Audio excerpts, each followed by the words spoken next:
Hello students, आप सब कैसे हो। आप सभी को पता है कि हम कौन सा टॉपिक कर रहे हैं, क्लासिफिकेशन ऑफ बजट कर रहे हैं। तो उसमें पहला टॉपिक हमने कर लिया है classification on the basis of time कर लिया है। दूसरा टॉपिक हम कर रहे थे classification on the basis of function.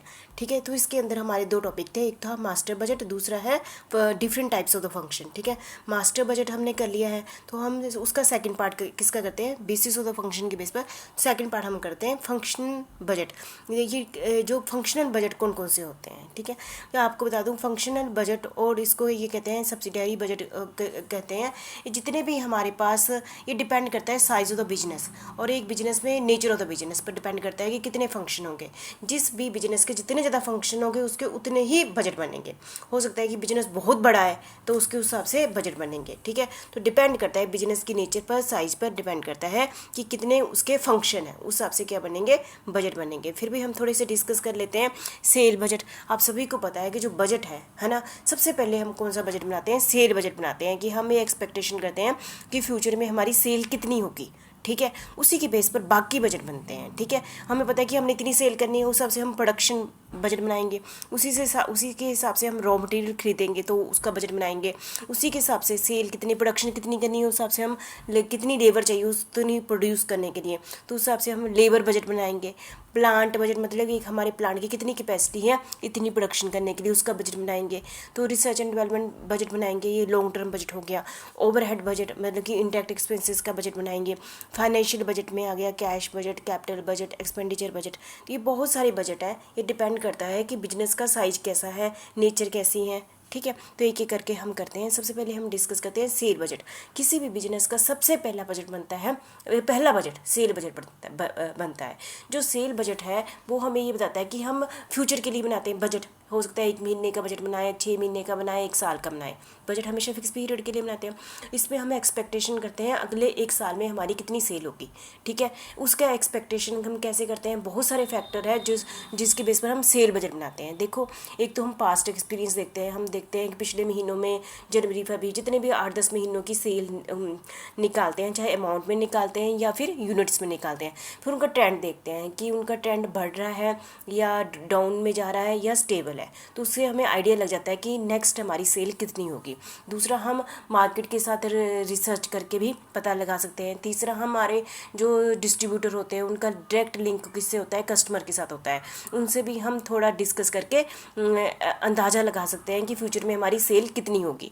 तो इन सभी फैक्टर, बहुत सारे फैक्टर, इंटरनल फैक्टर कि हमारे पास कितना रॉ मटेरियल होगा, है ना, जिसके बेस पर हम सेल कर पाते हैं, कितना हमारे पास प्लांट की कैपेसिटी है जिसके बेस पर हम सेल कर पाएँ, कितनी हमारी फाइनेंशियल कैपेसिटी है कि हम सेल कर सकते हैं फ्यूचर में। ठीक है, इंटरनल इसके सेल बजट के लिए हम सारे फैक्टर देखते हैं, इंटरनल भी और एक्सटर्नल भी। उसके बेस पर हम बनाते हैं सेल बजट। सेल बजट बनाया जाता है फ्यूचर के लिए। हम ये बनाते हैं, ये जो आपकी मर्जी है कि आपने 6 महीने के लिए बनाना है, 1 साल के लिए बनाना है, 5 साल के लिए बनाना है, लॉन्ग टर्म प्लान बनाना है। तो बजट फ्यूचर के लिए बनाया जाता है, ये आप सभी को पता है, फिक्स पीरियड के लिए बनाया जाता है और इसमें एक्सपेक्टेशन की जाती है। This is a forecast of total sale both in quantity and value, classified according to group of products. हो सकता है कि जो हम सेल करते हैं वो एक प्रोडक्ट में ना करके बहुत सारे प्रोडक्ट्स में करते हैं। ठीक है, इसमें हम सेलमैन, जियोग्राफिकल लोकेशन, तो उस हिसाब से हम सेल बजट बनाते हैं। ठीक है, तो अब मैं जैसे कि मैंने आपको से पहले भी डिस्कस किया, पहले हम पास सेल फिगर देखते हैं, पिछले साल में कितनी सेल हुई है, या फिर हम मंथली वाइज देख लेते हैं, है ना।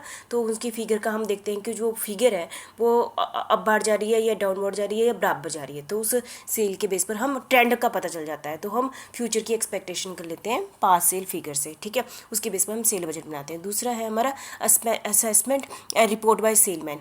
देखो, सेलमैन का डायरेक्ट लिंक किससे होता है, कस्टमर के पास से होता है। हम सेलमैन को कहते हैं आप रिपोर्ट भेजें, आप बताइए कि फ्यूचर में हमारे प्रोडक्ट की सेल कितने होने के चांस है। तो सेलमैन भी मार्केट को असेस करता रहता है, कस्टमर से डायरेक्ट लिंक करता है, तो उस रिपोर्ट बनाता है। उस रिपोर्ट के थ्रू भी हम क्या बनाते हैं, सेल बजट बनाते हैं। मेन सेल बजट कौन बनाता है, सेल मैनेजर बनाता है। उस डिपार्टमेंट का सेल बजट का सेल डिपार्टमेंट का हेड होता है सेल मैनेजर, है ना। फिर हम ये भी देखते हैं सेल बजट बनाते समय हमारे पास रॉ मटेरियल की अवेलेबिलिटी कितनी होगी। हो सकता है पीछे से हमें रॉ मटेरियल आ ही ना रहा हो, तो हम सेल बजट उस हिसाब से बनाएंगे ना। है ना, कि पीछे से यदि रॉ मटेरियल आ रहा है तो हमें पता है कि रॉ मटेरियल की कोई कमी नहीं है, जितनी मर्जी आप चाहो, तो फिर हम सेल बजट बाकी फैक्टरों को ध्यान में रखते हुए बनाएंगे। सीजनल फ्लक्चुएशन, आपको पता है कि किसी सीजन में किसी चीज़ की सेल ज़्यादा होती है, किसी सीजन में सेल की सेल कम होती है, तो हम उसका हो सकता है कि हम उनको डिस्काउंट दे दें। ऐसे काफ़ी सारी क्राइटेरिया यूज़ करेंगे हम फ्यूचर में, ये भी हम सोच लेते हैं। उसके बेस पर हम सेल की क्या करते हैं, एक्सपेक्टेशन करते हैं। और हम ये सोचते हैं सेल तो हर कोई चाहता है कि मैं बहुत सारी, हमें पता है कि मार्केट में हमारे प्रोडक्ट की बहुत सारी डिमांड है, हम चाहते हैं कि हमारा बहुत सारा सेल करें, लेकिन हमारा एक की फैक्टर ये भी है ना, तो हमारे पास फाइनेंस कितना है, उतना ही हम प्रोडक्शन करेंगे ना, तो फाइनेंस भी बहुत बड़ा रोल है कि हम मैक्सिमम कितना बाहर से लोन ले सकते हैं। तो ये सारे फैक्टर हम डिस्कस करने के बाद क्या बनाएंगे, सेल बजट बनाएंगे। हम ये सोचते हैं यदि हमारी प्लांट की कैपेसिटी, हमारी मशीन की कैपेसिटी कितनी है प्रोडक्शन करने की, उसके भी हम एक फैक्टर को जैसे ना इंटरनल फैक्टर को भी कंसिडर करके क्या बनाएंगे, सेल बजट बनाएंगे। क्या हमारी प्लांट जितना यूनिट मार्केट में डिमांड है कि उससे कम है कैपेसिटी, उससे ज़्यादा है सर, ठीक है, इसको भी हम डिस्कस करके फिर सेल बजट बनाएंगे। बिजनेस पॉसिबिलिटी क्या है, हमारी बिजनेस की पॉसिबिलिटी क्या है फ्यूचर में जाने की, है ना, कि हमारे मार्केट में हम कितना कैप्चर कर लेंगे, हमारे कंपटीटर कौन से हैं, क्या उनकी मार्केट में कंडीशन क्या है, उसके बेस पर भी हम सेल बजट पर इन चीज़ों का इफेक्ट पड़ेगा ना, हमारी फ्यूचर की सेल पर इफेक्ट पड़ेगा, हमारे कंपटीटर का। और एनालिसिस ऑफ पोटेंशियल मार्केट, हमें कितनी चांस है कि हमें और मार्केट मिल जाए, मार्केट का एरिया मिल जाए। तो ये सारे फैक्टर, इंटरनल एक्सटर्नल फैक्टर हम कंसीडर करके फ्यूचर के लिए, फिक्स पीरियड के लिए क्या करते हैं, सेल की फोरकास्टिंग करते हैं। हम इसको सेल को हम वैल्यू में भी निकाल सकते हैं और क्वांटिटी में भी क्या बना सकते हैं, बजट बना सकते हैं। तो इसको हम क्या कहते हैं, सेल बजट। ये एक फंक्शन हो गया ना सेल बजट। तो बाकी बजट भी इसी पर डिपेंड है, तो जितनी सेल बजट बना लिया हम, फिर उसके बेस पर देखो सेल करने के लिए हमें सेलिंग एंड डिस्ट्रीब्यूशन कॉस्ट करनी पड़ती है ना, उतनी ही जितनी सेल होगी उतनी ही बेचते समय हमें ट्रांसपोर्ट का खर्चा होगा, डिस्ट्रीब्यूशन कॉस्ट बढ़ेगी। तो इसका भी, क्योंकि सेल बजट बन गया ना, उसके बाद अगला स्टेप होता है कि हम इसका बजट बनाएं, किसका, कि हमें यदि सेल करनी है तो उस पर बेचने पर हमें कितने खर्चे पड़ेंगे, उसके डिस्ट्रीब्यूशन पर कितना खर्चा पड़ेगा फ्यूचर में। तो ये भी बजट है, फ्यूचर के लिए बनाया जाता है बजट। तो उसके बेस पर सेल, क्योंकि अगले सारे बजट का बेस क्या होगा, सेल बजट ही होगा, तो उसी की बेस पर हम क्या बनाएंगे, selling and distribution cost budget बनाएंगे। कॉस्ट इसलिए कहते हैं कि कितना खर्चा होगा। This is concern with the estimate of cost of selling and distribution of goods. The main factor which affect the selling and distribution cost budget are the channel through. हम कौन सा चैनल यूज़ करते हैं, देखो हम selling distribution करने के लिए हम बहुत सारे चैनल, हम डायरेक्ट भी भेज सकते हैं, हम किसी एजेंट के थ्रू भेजते हैं, या कोरियर के थ्रू भेजते हैं, ट्रांसपोर्ट के थ्रू भेजते हैं। तो हमने कौन सा चैनल अपनाया उनको बेचने के लिए, ठीक है, शोरूम के थ्रू बेचते हैं, तो हमने प्रमोशन के थ्रू हम सामान बेचते हैं, तो उसके हमारे खर्चे होते हैं। डिपेंड करता है कि हमने कौन सा चैनल उनको डिस्ट्रीब्यूट करने के लिए यूज़ किया है, ठीक है। तो इसके बहुत सारे हमारे पास उनको बेचने के, डिस्ट्रीब्यूशन करने के क्या होते हैं, मेथड होते हैं। तो उसके बेस पर हम क्या निकालते हैं, selling and distribution cost budget बनाते हैं। हम कौन सा मेथड यूज़ करते हैं, selling and distribution cost budget is drawn up by the sale manager. कौन बनाता है, सेल मैनेजर ही, जिसने sale manager, and in compilation he is assisted by the distribution manager, advertisement manager and sale officer manager and the accountant, ठीक है।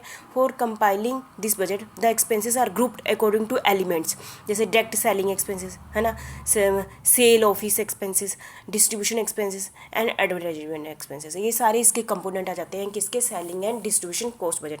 वैसे तो आपको ये टर्म बहुत ही अच्छे ढंग से पता है, +1 से करते आ रहे हैं कि इस कॉस्ट का मतलब क्या हो, बस उसके लिए एक्सपेक्टेशन करना। बेस क्या है, सेल बजट, ठीक है। तो ये हमारा सेकंड पॉइंट हो गया। थर्ड है गया प्रोडक्शन बजट। प्रोडक्शन बजट भी किस पर डिपेंड करता है कि हम कितना प्रोड्यूस करें। हम प्रोडक्शन करते समय ये ध्यान में रखेंगे हमें सेल बजट पे हमने अगले साल कितनी सेल करनी है। हमने सोच लिया अगले साल हमारी सेल बजट बता रहा है 1000 यूनिट सेल करनी है। हम पहले क्या देखेंगे, हमारे पास कितना स्टॉक पड़ा है, और हम पहला और हमने ये भी देखना है कि हमारा क्लोजिंग स्टॉक कितना रखना है, वो देख लिए 2 पॉइंट। फिर उसके बेस पर हम देखते हैं कि हमने अब कितनी प्रोडक्शन करनी है, प्रोडक्शन पर किस चीज़ का इफेक्ट पड़ेगा, है ना, कि कब प्रोडक्शन करनी है, ठीक है, और क्या प्रोड्यूस करना है। तो प्रोडक्शन बजट में हम क्या करते हैं, क्वांटिटी, हमने कितनी क्वांटिटी प्रोड्यूस करनी है, ये बजट बनाते हैं। This is forecast based on sale के बेस पर बनता है। प्रोडक्शन कैपेसिटी कितनी है हमारी, है ना, हमारी मशीन कितनी प्रोड्यूस कर सकती है, क्वांटिटी एंड रिक्वायरमेंट, और हमने एंड में स्टॉक कितना रखना है, ठीक है। Production budget is prepared for the number of the unit to be produced in units में। जो प्रोडक्शन बजट है ये यूनिट्स में ही बताता है, and also for the cost to be incurred on material. आपको पता है कि प्रोडक्शन बजट जो है उस पर किस किस का रोल होगा, मटीरियल का होगा, लेबर का होगा, फैक्ट्री ओवरहेड्स का होगा, फैक्ट्री में पहुंच जाओ ना, वो प्रोडक्शन बजट बताएगा ना। But is to be produce, ban is to be produce, ये हम थोड़ा ध्यान में रखेंगे पॉइंट जब हम प्रोडक्शन बजट करेंगे। तो प्रोडक्शन की हम प्लानिंग करेंगे, प्रोडक्शन कैसे कैसे करनी है और एक प्रोडक्शन करने में कितना टाइम लगता है, सारी बातें इंटरनल फैक्टर हम सारे कंसिडर करेंगे। कंसिडरिंग बनान हमारे जो मशीनरी है अंदर उनकी कैपेसिटी कितनी है, क्या ओवर टाइम तो नहीं लगाना वर्कर्स का या लगाना है, तो ये सारे पॉइंट्स हम क्या डिस्कस करेंगे कि प्लांट की कैपेसिटी कितनी है। Stock quantity to be held, हमें एंड में ओपनिंग स्टॉक कितना है, हमने क्लोजिंग स्टॉक कितना रखना है, ये सारे कंसिडर करेंगे किसके लिए, प्रोडक्शन बजट बनाते समय। और मेन तो हमारा बेस ही यही है सेल बजट। प्रोडक्शन करते समय हमने ये ध्यान रखना है कि हमने कितनी सेल करनी है, मतलब 1000 यूनिट करनी है, ओपनिंग 100 पड़ा है, एंड में हमने 200 यूनिट्स क्या करने हैं, क्लोजिंग स्टॉक रखना है, तो इसका मतलब हमने कितनी प्रोडक्शन करनी है, 1100 यूनिट की प्रोडक्शन करनी है। तो प्रोडक्शन करते समय हम बहुत सारे फैक्टर को भी कंसीडर करेंगे। मेन बेस क्या है, सेल बजट है, ठीक है। और यदि हम प्रोडक्शन बजट को कॉस्ट में कन्वर्ट कर देते हैं, पहले प्रोडक्शन बजट किस रूप में बताया जाता है, यूनिट्स के रूप में बताया जाता है ना, उसको हम यदि विद अमाउंट प्रेजेंट करते हैं तो वो क्या बन जाता है, प्रोडक्शन कॉस्ट बजट बन जाता है। This is related to the cost of production including direct material cost, direct labour cost, expenses जैसे कि fixed, variable, semi variable. Production cost budget is generally classified under the following heading, है ना। Product, कौन कौन से product हमने, है ना, मैन्युफैक्चरिंग डिपार्टमेंट, मंथली और क्वार्टरली, एलिमेंट ऑफ कॉस्ट, ये सारे पॉइंट हम डिस्कस ध्यान में रखेंगे जब हम क्या बनाएंगे, प्रोडक्शन कॉस्ट बजट बनाएंगे। देखो मैंने अभी आपके साथ 4 फंक्शनल बजट डिस्कस किया। पहला क्या किया, सेल, दूसरा किया selling and distribution budget, third किया प्रोडक्शन बजट और फोर्थ किया प्रोडक्शन कॉस्ट बजट, ठीक है। ये बहुत ही इंपॉर्टेंट फंक्शनल बजट है ना। तो नेक्स्ट जो बजट है वो मैं नेक्स्ट वीडियो में आपके साथ डिस्कस करूँगी। Thank you.